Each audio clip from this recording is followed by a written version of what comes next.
Okay, everyone, this is Raymond Flotat from mxdwn.com. That's Mixdown. We're here again for day 3. Yes, that's right. We're still here 48 hours later for Summer Game Fest Play Days 2025. And I have the great pleasure of being here with franchise director for the Dying Light series, Tymon. Tymon, how are you? Good. A little bit tired after 2 days, but still very, very good because I think we have a beast of a game here. Yeah, I would agree. And, it's kind of emblematic of everything that's around us that I feel like I'm in a dystopic war zone right now. So your man was teaching me about the game and how it works. And as far as I understand as a story, we're at a point in the story where the virus has spread, and now it is at maybe not the whole planet, but most of the planet. Yeah, it's most of the planet. The game takes place as a quite significant number of years after the zombie apocalypse started. So basically the whole planet is ruled by zombies, or at least that's what we think. And you play as Kyle Crane, a very special protagonist. If you play Dying Light 1, you of course know the guy because he was the main hero there. And now he returns after many, many years of experimentation conducted on him. He escapes a lab in which he was held captive. And basically looks for revenge.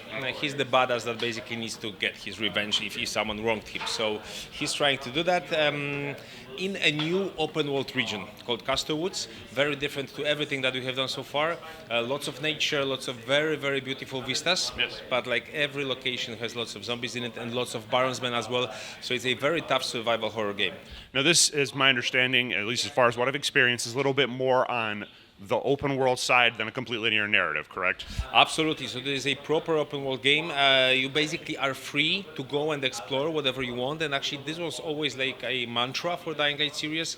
Even the first game has like this kind of tagline on the trailers: "Go everywhere, climb everything." And we are basically doubling this up, basically trying to see how this mantra applies to a new environment. As I said, this is completely different, but very much diverse. Different to what we did before, but very much diverse. You play in this valley called Castor Woods. This was once a touristy valley. For us, it was inspired by Swiss, Austrian Alps, so actually quite a nice location to visit. But then in this valley, there are lots of biomes. So there's like the town in the middle of it, which is basically a parkour paradise for people who are into parkour. There's industrial area with lots of abandoned factories, like a huge swamps with water basically up to the knee height, waist height.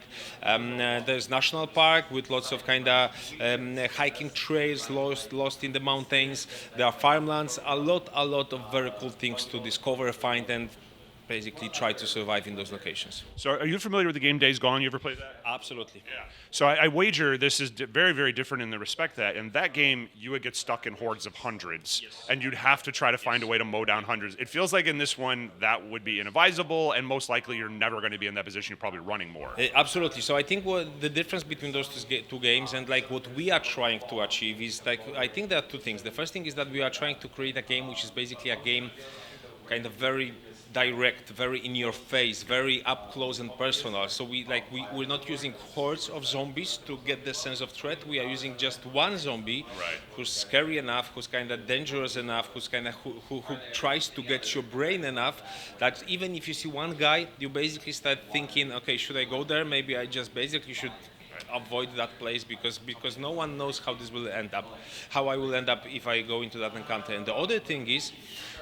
actually, I said it already, is about thinking. We are trying to create a game which is basically a smart survival game, a game for people who basically think like you should think in a zombie apocalypse. So be careful, avoid danger, make sure that you're packed with resources, make sure that you have a safe zone to which you can run, where you can lock yourself in if chase starts, if all shit hits the fan. Right. So definitely Dying Light the Beast is a very in-your-face, very visceral, very kind of gut-feely type of experience. So kind of like a scarcity of resources and elements in terms of logistically trying to plan your ingress. Absolutely, yes. Yeah, no, I mean, and the thing that was occurring to me in this, and tell me if I'm wrong, I wager that the demo had a little more zombies than you'd see in the average spin?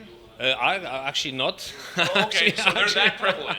Absolutely. Actually, I would say that the demo that you have played is like the easy version of Dying Light the Beast. Like, like that hundreds of journalists coming in here and we want them to finish the demo. So and there's no time to onboard them, no time to really teach them the mechanics. So this is basically like a crash course on what makes Dying Light Dying Light. But in reality, the game is much more difficult. It's much more bloody as well. Yes. It's much more kind of has this gory element, and I think it's a game where every minute feels tense, every minute feels dense. Of course, there are maybe some moments of where you can get kind of relief off of that. Yes. That's also a reason why we have introduced the beast mode, like the new abilities of the main character. So when he gets agitated, when he deals a lot of damage, or when he is under a lot of pressure, he can kind of lash out, he can kind of tap into his fury, into his anger, into his will to survive and his will to take his revenge, and basically turns into this kind of post-apocalyptic Hulk, which is super, super cool. Yeah, my initial response was Hulk smash. Yes, exactly. Hulk smash. Yeah, like from time to time, like even like if you keep using your brain so long to survive, like at some point you just need to reset yourself and just, as you said, go Hulk smash. Now, I don't want to get into spoiler territory, but I would assume, just by the nature of video game viruses, him becoming the Beast probably gets more of a problem than more of a help as the long term goes. So absolutely, I'm not going there because this is spoilers territory, Sure. but I think we have a very nice narrative, the narrative that not only explains what happened in the previous games, I think it's also a very good entry point for newcomers, because if you have never played Dying Light game before, don't be afraid. The Beast will kind of lead you in. You will get everything, absolutely. And the narrative not only explains that, but also actually hints at the future of the series. And is a very, I would say, twisty and turny tale of revenge, which we are really, really proud of. So since it's decently open world, and I'm not asking for any precision in terms of numbers, but just in terms of scale, because it feels enormous, right? And you said numerous different biomes, very open in terms of the opportunities and objectives. I mean, it looks like hundreds of different objectives. Am I right? So it's actually very, very sizable, like scope-wise. The main story is about 20 hours of gameplay to complete. Then you have lots of side missions, additional activities for you to participate in. I'm kind of doing those things at this service, calling them side missions, like additional activities, because we treat them equally as respectful and with as many resources as the main story. But kind of going back to what I was saying, it kind of doubles the playtime. So I would say it's easily 40 hours plus game. My last playthrough, but it definitely wasn't a completionist playthrough, was about 37 hours. Wow.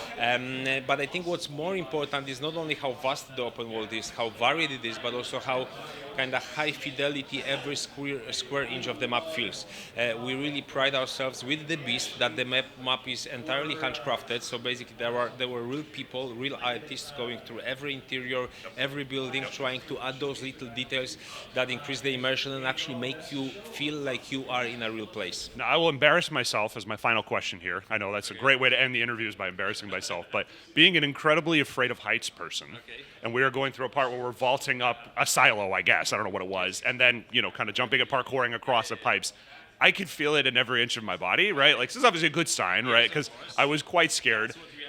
Yeah, and is there a way for a very timid fellow like me to be able to get through the game without having to be in such a depth-defying kind of heights basis? Can you do it on the ground? Oh my God, I don't know, to be honest. I think there are a couple of moments where you have to climb high, but I think we also have a number of accessibility options that allow the game to be configured for players like you. So there's a number of parkour helpers, I would say motion sickness helpers. So again, if you are scared of heights, if you get this motion sickness, if you play FPS games, we understand that this might be a problem for a number of people. So there's a number of options that allow you to kind of reduce the head bob, make the field of view configured in a way that all of those symptoms do not appear in your playthrough. That makes me smile. That's wonderful. Good. Is there a release window right now? Absolutely. So the game releases on August 22nd this year on PC, PS5, and Xbox Series S and X. We can't wait to play it. We hope you have a good rest of your Summer Game Fest weekend. Thank you so much. Thank you. Have a good one. Thanks, man. Thanks. All right.